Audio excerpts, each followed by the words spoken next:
ఇక Jubilee hills ఉప ఎన్నిక గురించి కూడా మనం మాట్లాడుకుందామండి. జూబ్లీ హిల్స్ ఉప ఎన్నికకు ప్రచారం హోరెత్తుతూ ఉంది. ప్రచారాన్ని అన్ని పార్టీలు ఉధృతం చేస్తూ ఉన్నాయి. కాంగ్రెస్ తరఫున ప్రచారంలో ముఖ్యమంత్రి రేవంత్ రెడ్డి ప్రచారం చేస్తున్నారు. అలాగే సిట్టింగ్ స్థానాన్ని కాపాడుకోవడానికి బీఆర్ఎస్ కూడా తీవ్ర ప్రయత్నాలు చేస్తోంది. ఇటు బీజేపీ ఒక్క ఛాన్స్ ఇవ్వండి అంటూ బీజేపీ తన ప్రయత్నాన్ని కూడా ముమ్మరం చేస్తున్న పరిస్థితి కనిపిస్తోంది. నాగేశ్వర్ గారు, ఉప ఎన్నికను 3 పార్టీలు ఇంత సీరియస్గా తీసుకోవడానికి కారణం ఏంటి? నిజానికి ఉప ఎన్నికలో ఏ ఫ్యాక్టర్ పనిచేస్తుంది గెలుపోవటంలకు? ఏ ఎన్నికైనా రాజకీయ పార్టీలు సీరియస్గా తీసుకుంటాయి. ఎందుకంటే ప్రతి ఎన్నిక ఒక పొలిటికల్ ఒపీనియన్ క్రియేట్ చేస్తుంది. ప్రతి ఎన్నిక ఒక పబ్లిక్ ఒపీనియన్ క్రియేట్ చేస్తుంది. పార్టీలోనూ పార్టీ బయట కాన్ఫిడెన్స్ను పైన ప్రభావం చెప్తుంది. అందువల్ల ప్రతి ఎన్నికను సీరియస్గా తీసుకుంటుంది.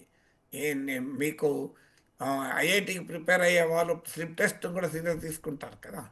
సో మీకు ఐఐటి ప్రిపరేషన్ లాగా మారిపోయినాయి రాజకీయాలు అనేది. సో అందువల్ల రాజకీయాల్లో ఉన్నవారు ఏ ఎన్నికను తీసుకోరు. ఎందుకంటే ఎన్నికలు అనేది కేవలం గెలుపు ఓటంలే కాదు. ఎన్నికలు అనేది తమ పార్టీని విస్తరించుకోవడానికి ఉపయోగపడుతుంది. జనంలోకి వెళ్ళడానికి ఒక అవకాశము. పార్టీ సింబల్ను, జెండాను, పార్టీ పేరును, నాయకుల పేర్లను ప్రజల్లోకి తీసుకెళ్ళడానికి ఒక అవకాశము.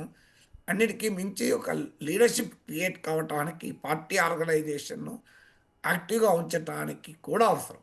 అందువల్ల ప్రతి ఎన్నికను రాజకీయ పార్టీలు డెఫినెట్గా సీరియస్గా తీసుకుంటాయి. ఈ ఎన్నికనే కాదు, అందులో ఈ ఎన్నిక 2 ఏళ్ల తర్వాత జరుగుతోంది. డిఫరెంట్ నరేటివ్స్ ప్రచారంలో పెట్టారు. కాంగ్రెస్ ప్రభుత్వానికి తీవ్రమైన ప్రజా వ్యతిరేకత ఉంది. కాంగ్రెస్ పార్టీకి అధికారంలోకి రాదు మళ్ళీ అనే ప్రచారం ప్రతిపక్షాలు చేస్తున్నాయి.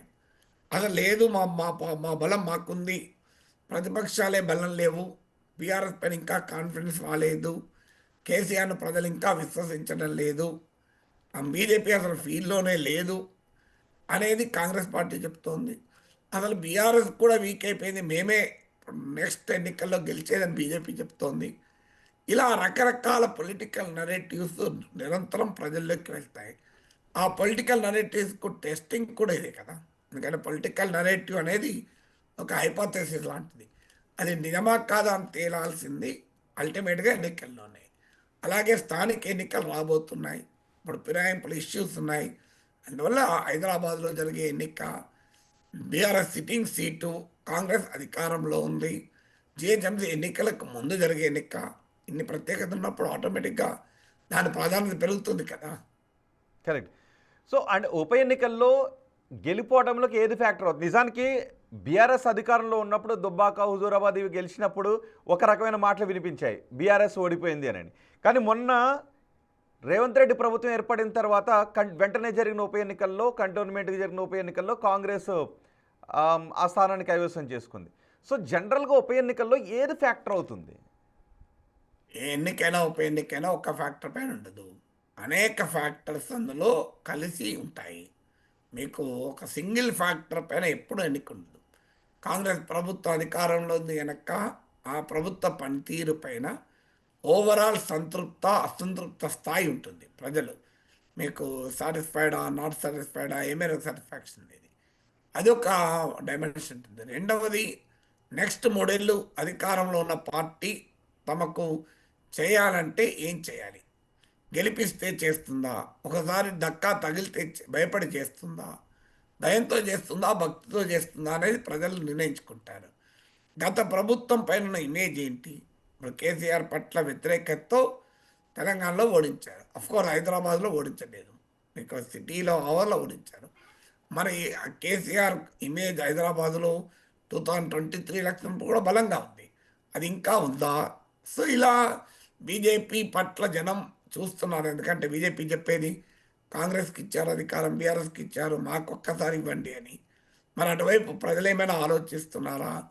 స్థానికంగా అభ్యర్థుల యొక్క మంచి చెడులు ఏంటి, ఏ అభ్యర్థి ప్రజలకు ఎంత మేరకు యాక్సెస్ ఉన్నారు అని. సో ఇలాంటి ఒక పార్టీలు ప్రచారం తీసిన తీరు ఏ స్థాయిలో ప్రచారం చేస్తాయి, వివిధ సామాజిక వర్గాలను అట్రాక్ట్ చేసుకోవటానికి రాజకీయ పార్టీలు అనుసరించిన వ్యూహాలు ఎలా ఫలించాయి, ఇలాంటి అనేక ఫ్యాక్టర్స్ ఉప ఎన్నికలను ప్రభావితం చేస్తాయి. Thank you very much Nageshwar గారు.